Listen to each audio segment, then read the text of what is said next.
Hello everyone. आज हम सब डिस्कस करेंगे सीटेट पेपर 8 दिसंबर 2019 को, जिसमें मेरे पास है बी कोड का पेपर। सबसे पहले तो आप सभी के लिए एक बात जान लेना जो बहुत ज़रूरी है, वो ये है कि आपके पास जो सीटेट का पेपर आता है वो आपको किस तरह से अटेम्प्ट करना है।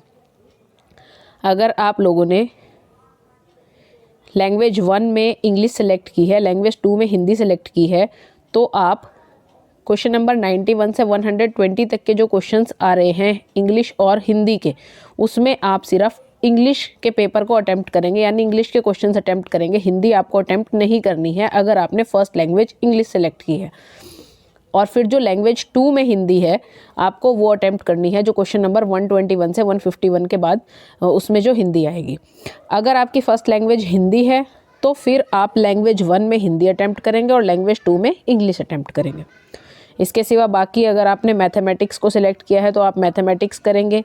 इसके सिवा अगर आपके पास और कुछ भी है, जो भी आपके पास सोशल साइंस है या एनवायरनमेंट है, उसके अकॉर्डिंग आपको अपना पेपर अटेम्प्ट करना है। तो चलिए स्टार्ट करते हैं। सबसे पहले हमारे पास फर्स्ट क्वेश्चन है, निम्नलिखित कथनों में से कौन सा बुद्धि के बारे में सही है। कौन सा कथन है जो बुद्धि के बारे में सही है?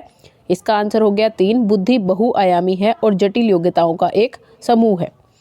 दूसरा क्वेश्चन हमारे पास आता है, रूही हमेशा समस्या के एकाधिक समाधानों के बारे में सोचती है, इनमें से काफ़ी समाधान मौलिक होते हैं।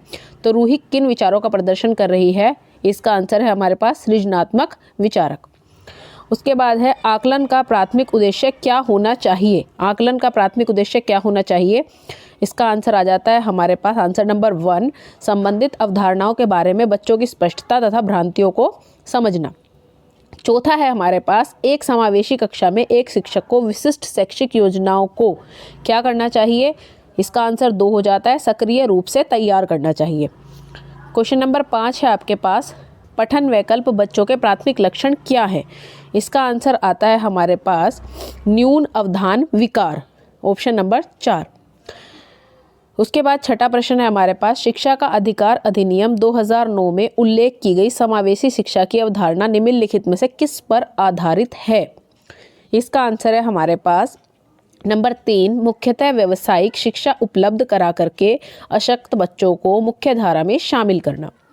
प्रश्न नंबर 7 आता है हमारे पास, शिक्षण अधिगम प्रक्रिया में वंचित समूह से संबंधित विद्यार्थियों के द्वारा सहभागिता कम होने की स्थिति में एक शिक्षक को क्या करना चाहिए?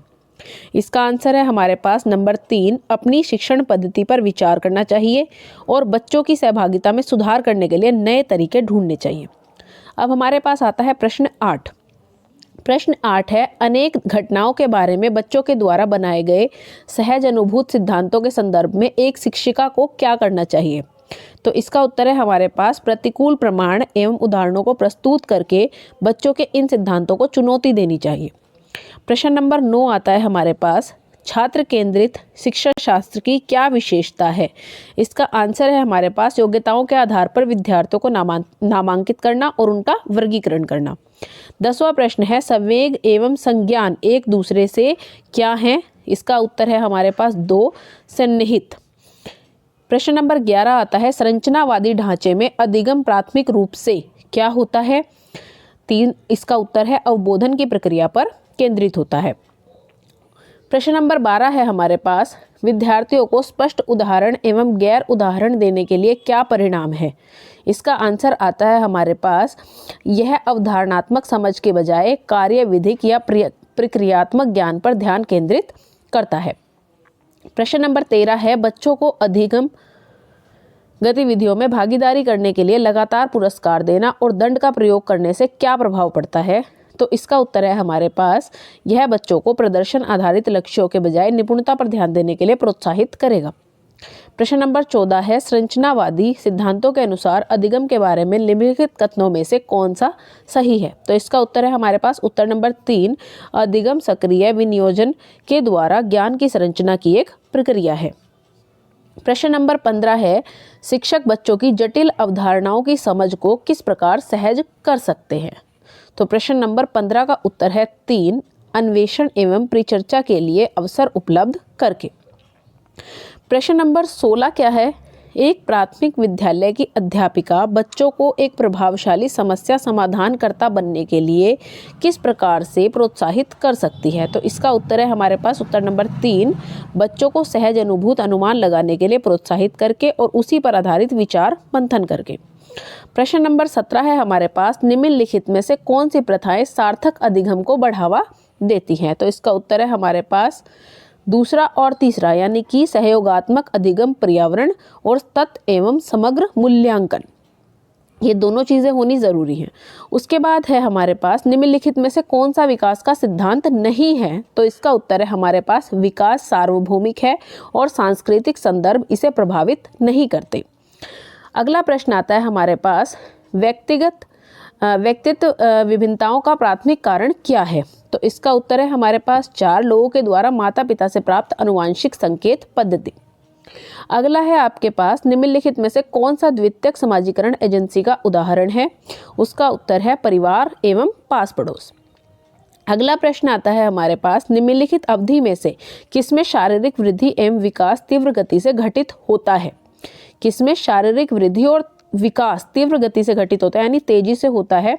तो इसका उत्तर है आपके पास हमारी मध्य बाल्यावस्था एवं किशोरावस्था जो होती है।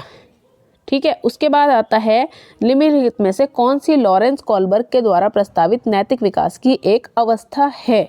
इसका उत्तर है हमारे पास सामाजिक अनुबंध अभिविन्यास। प्रश्न नंबर 23 है, कक्षा में परिचर्चा के दौरान एक शिक्षक प्रायः लड़कियों की तुलना में लड़कों पर अधिक ध्यान देता है। ये किसका उदाहरण है? ये उदाहरण है जेंडर पक्षपात का। अगला है, बच्चों में जेंडर रूढ़िवादिता एवं जेंडर भूमिका अनुरूपता को कम करने के लिए निम्नलिखित में से कौन सी पद्धति प्रभावशाली है? तो इसका उत्तर है हमारे पास 4, जेंडर पक्षपात के बारे में परिचर्चा करना। प्रश्न नंबर 25 है, निम्नलिखित में से किस मनोवैज्ञानिक ने बच्चों को ज्ञान के सक्रिय जिज्ञासु के रूप में देखते हुए उनके चिंतन पर सामाजिक एवं सांस्कृतिक विषय वस्तुओं के प्रभाव को महत्व दिया? तो उनका नाम है लॉरेंस कोलबर्ग। नेक्स्ट है, भाषा के अर्जन एवं विकास के लिए सर्वाधिक संवेदनशील अवधि कौन सी है? इसका उत्तर है आपके पास मध्य बाल्यावस्था। प्रश्न नंबर 27 आता है, सहयोग को संकेत देना और आवश्यकता पड़ने पर सहयोग प्रदान करना निम्नलिखित में से किसका उदाहरण है? इसका आंसर है आपके पास में 3, पाड़। प्रश्न नंबर 28 है, निम्नलिखित व्यवहारों में से कौन सा जीन पियाजे के द्वारा प्रस्तावित मूर्त संक्रियात्मक अवस्था को विशेषित करता है? तो इसका उत्तर है आपके पास परिकल्पित निगमनात्मक तर्क साध्यात्मक विचार। प्रश्न नंबर 29 है, बच्चों के संज्ञानात्मक विकास के संदर्भ में निम्नलिखित में से कौन सी पियाजे की संरचना है? तो इसका उत्तर है आपके पास में अवलोकन अधिगम। नेक्स्ट और लास्ट क्वेश्चन है आपका चाइल्ड डेवलपमेंट इन पेडागोगी का। जिगशो पहेली को करते हुए 5 वर्ष की नजमा स्वयं से कहती है, नीला टुकड़ा कहाँ है?